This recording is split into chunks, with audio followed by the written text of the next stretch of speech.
breathe, breathe.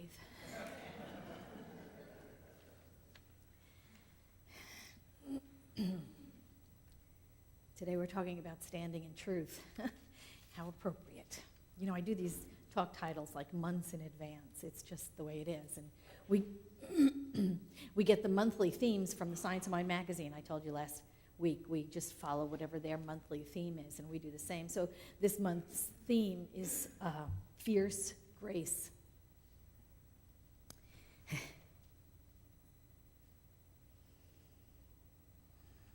And fierce grace is what we saw last week in Boston. Fierce grace was the action of the uninjured running toward, not away, from the explosion. Fierce grace was the action of the first responders, doing whatever it took to ease someone's suffering.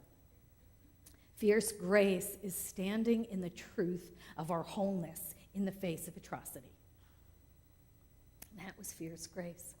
Fierce grace is also holding on to the belief in the goodness, the wholeness, and the loving kindness of people when the world looks like anything but.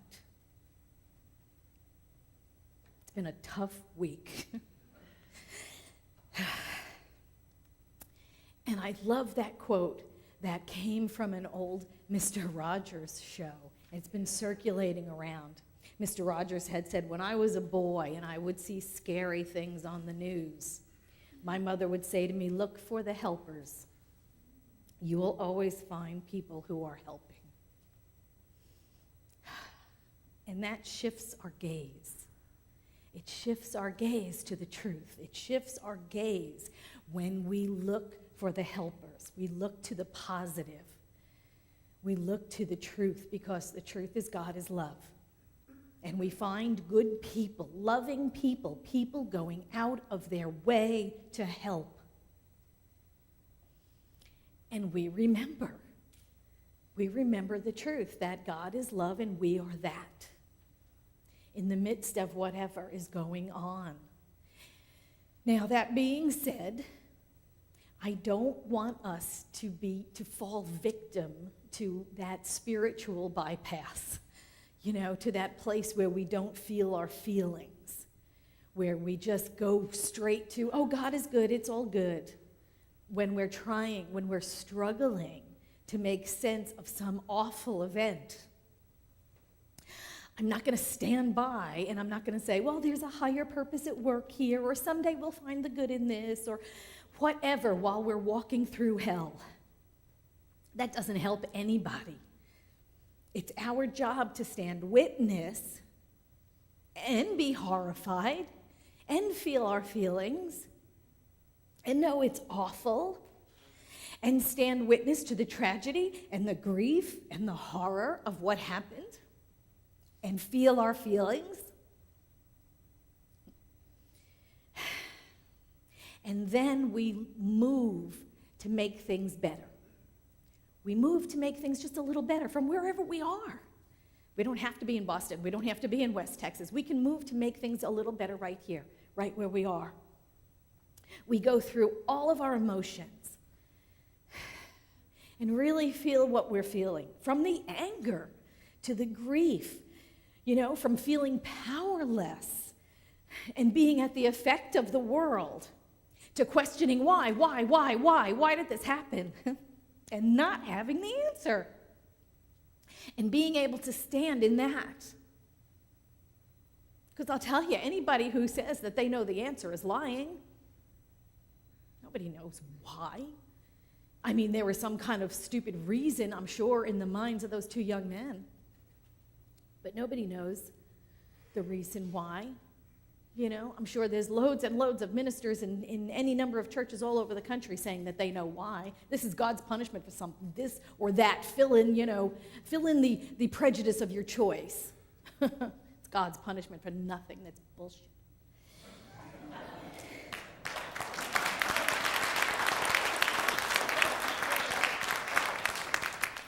God is a God of love. God is a God of love. That's it. It doesn't serve us by asking why did this happen? We don't ask why, we ask how. How can I be of service? How can I make things better my own little way? How can I contribute to the healing? How can I serve in this situation? How can I ease someone's burden? How can I, in the midst of chaos, how can I be a light of peace? How can I know love in the midst of hate? How can I know power when things seem so out of control? It means doing whatever we can do to ease the suffering of others. Wherever we are, from wherever we are. And even if that means the only place we go is prayer, then that's what we do. Then that's the power we stand in. Ernest Holmes said, the most powerful place you can find yourself is in prayer. So that's what you do. If you can do nothing else, you should do that first anyway, right? You should always do that first. Always go to prayer. I don't know why those two men did what they did. I don't know what false illusion that they were operating out of. I'm not inside their heads. For God's sake, sometimes I don't know why I do what I do. Have you ever been there? Sometimes we just do stupid stuff. We act out of a false sense of separation. We act out of a false sense of separation from our God, our good, and each other. We feel separated from God. We act out of fear. We act out of loneliness. We act out of a false belief that we are not right or something is not right. And there's something outside of us that we need to do in order to correct the situation. And we grasp at trying to change the conditions so that we can feel better.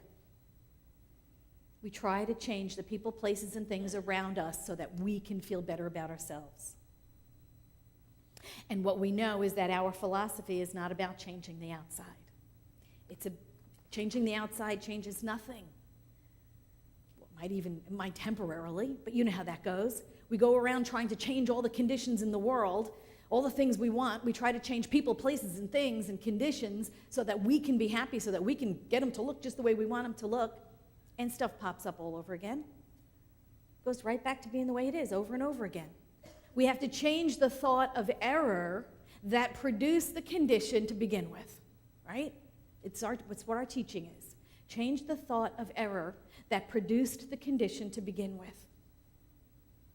A changed thought becomes a changed condition. In a comment, Ernest Holmes wrote the Science of Mind textbook, and he wrote it in 1926. And then he and Maud Latham edited that book, and they created the Science of Mind textbook, 1938. And it's good. I like the 26 version too. Either one of them is good. The 38 version is the one that we teach out of all the time.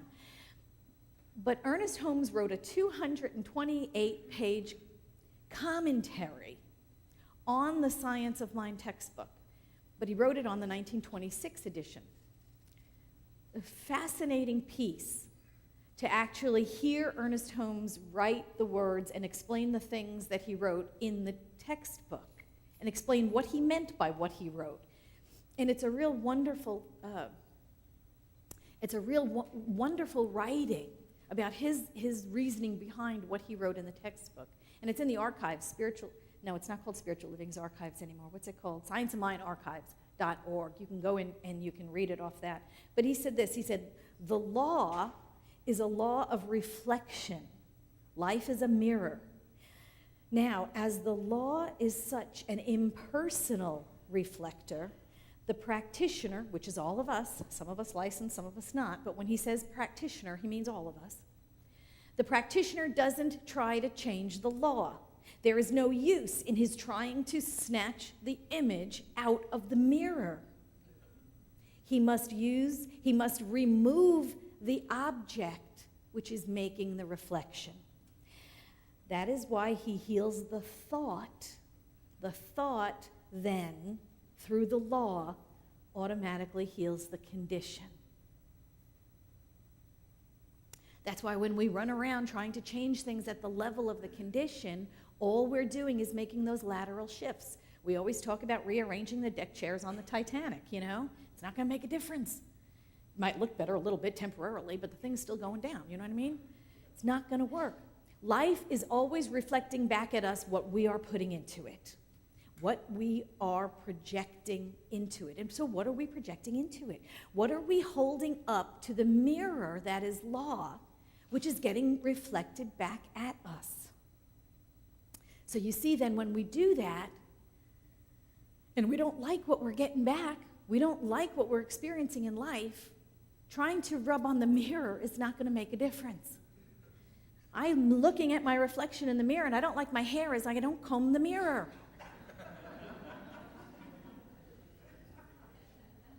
When we change what we are presenting to the mirror, the image reflecting back will change. That's our philosophy. Change your thinking, change your life. That's what Ernest Holmes said. Change your thinking, change your life. Standing in truth means that. It means that. It means standing for something that is truth, eternal truth. And you know, we talk about, well, then what is truth? You know, what is truth? And I go back to the qualities of God. We always go back to the qualities of God. I go back to the qualities of God that I know have no opposite. The qualities of God that have no opposite. Abundance, balance, beauty, freedom, joy, love, order, peace, power, unity, wholeness, wisdom. These are eternal truths. These are qualities of God. These are qualities of us. And we experience them in our world to the extent that we believe them, we embody them, and we demonstrate them.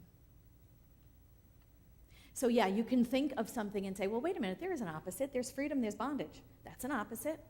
It's not. God is freedom. God is not bondage. God is simply freedom. If we demonstrate the least amount of freedom known, we call it bondage, but it's a quality of God that has no opposite. So all of these qualities of God, the abundance and the beauty and the balance and the wisdom and the wholeness and the unity, all of those qualities, they're qualities of us. God made everything out of itself. There's nothing else anything to be made out of. There's only energy, whether it's in a form or it's out of a form. There's only energy. So energy is all there is.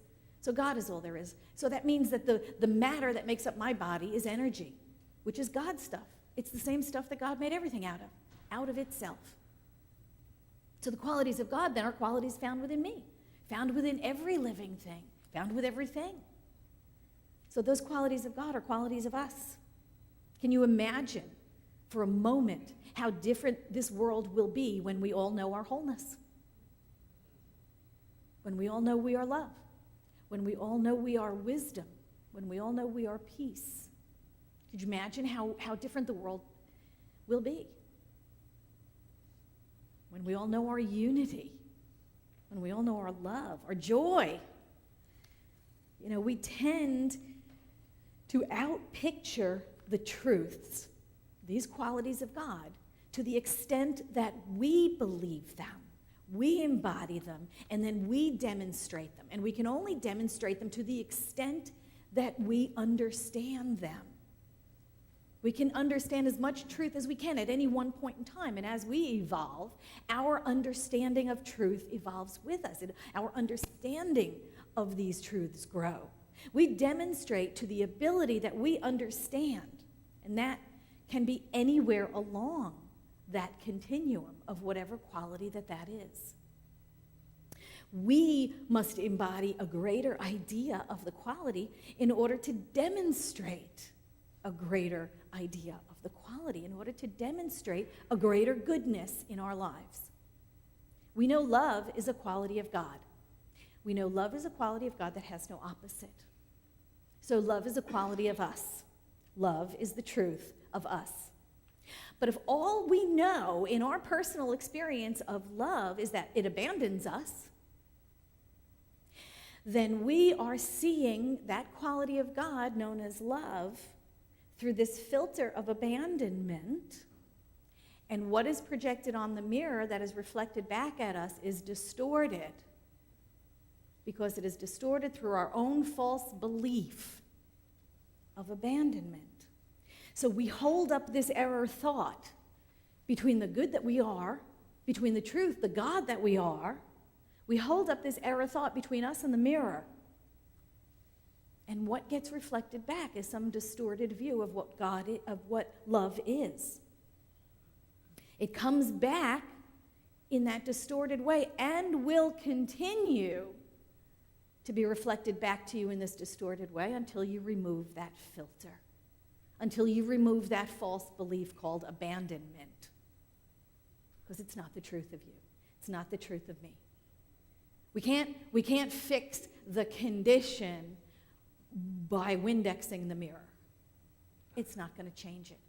We have to remove that filter that is changing the trajectory of God's love and reflecting back to us as something else. We must remove the false belief. Now, the good news is the truth is there all along.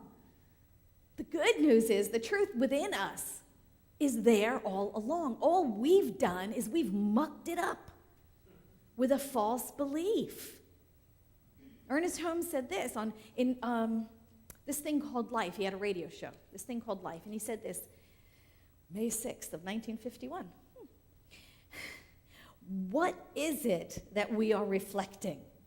And here is something that is good for us to know before we ever started reflecting a neurotic pattern of any kind. We reflected the divine pattern, whole and perfect.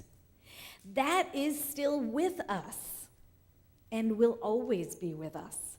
It is in no way subject to the limitation of time or the sequence of events. It is in the eternal now, the everlasting here, and the God who has never, ever deserted its creation. So you see, when you remove that false belief, the shining, radiant truth of your wholeness has been there all along. And it gets to shine out and be reflected back to you.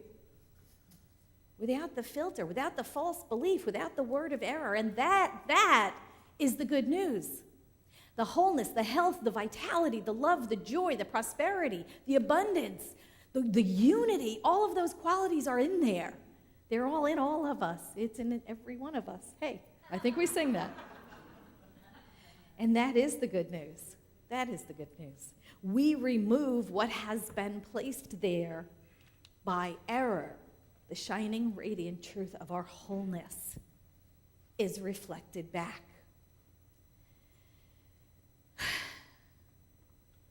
Who we were all along gets reflected back. Tolstoy said, everyone wants to change the world, but nobody wants to change himself. But that's the only place where change can happen. That's the only place where real change can happen, is first within us. And then it reflects back to us. It reflects around us.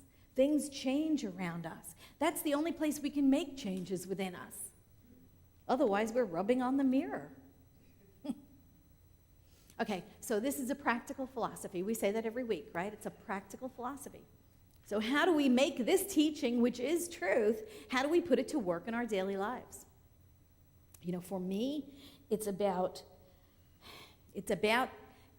widening that gap between reacting and responding. It's about taking that couple of seconds break from what's happening to how I want to respond, how I choose to respond. When something happens which pushes our buttons, and gosh, we got a lot of them sometimes, but when something happens that pushes the button, instead of just going right into immediate reaction, you know, attack, defend, we're really good at that. Instead of reacting, it's about taking a breath. It's about being in our discomfort. It's about stretching that moment. And it's about going within, not lashing out. Going within, not lashing out.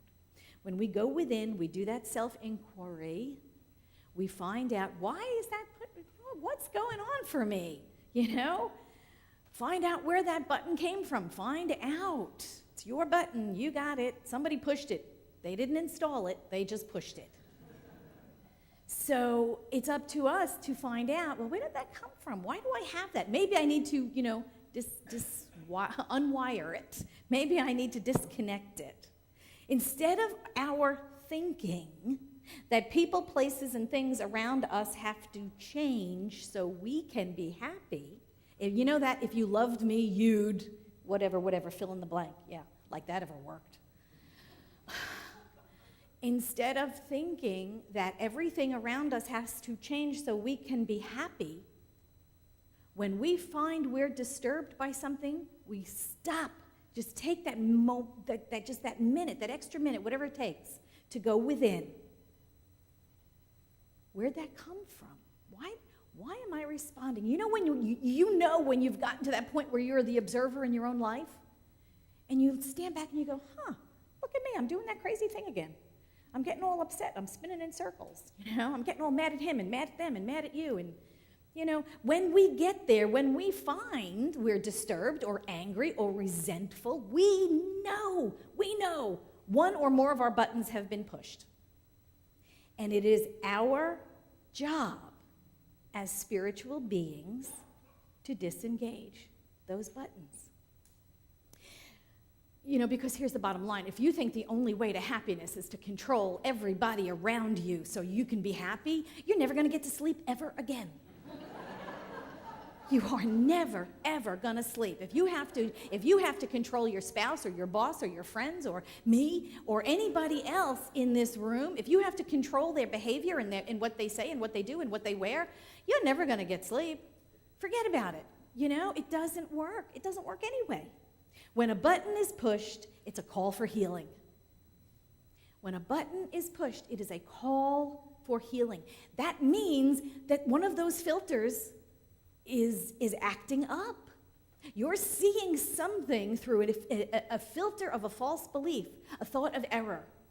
So it's about going within, finding that source, do the work of healing the illusion, whatever it is. The illusion of separation, the illusion of fear, the illusion of loneliness, the illusion of better than, the illusion of not good enough, whatever it is about changing that.